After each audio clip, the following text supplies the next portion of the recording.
থেকে 200-250 আমানুল্লাহর 11 কি বলে রুহুল কবির রিজভীর নাকি 1100 মামলা হয়েছে তার বিরুদ্ধে।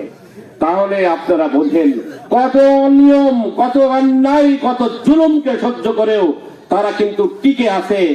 আজকে আপনারা এখানে অনেকেই অনেক মিথ্যা মামলায় জর্জরিত, তারা কিন্তু সেই সব মামলার জন্য জেল খেটেছেন, অত্যাচারিত হয়েছেন, থানা পুলিশের নির্মম নির্যাতনের শিকার হয়েছেন। আপনাদেরকে বলতে চাই, বর্তমান সরকার সমস্ত মামলাগুলোকে প্রত্যাহার করার জন্য ব্যক্তিগতভাবে আমি পিপির মাধ্যম দিয়ে ইতিমধ্যে আমরা প্রেরণ করেছি আইন মন্ত্রণালয়ে। আমরা সমস্ত মামলা প্রত্যাহারের জন্য, মিথ্যা মামলা প্রত্যাহারের জন্য আমরা সেগুলো অ্যারেঞ্জমেন্ট করেছি। পাশাপাশি আইন মন্ত্রণালয়, সংশ্লিষ্ট আদালত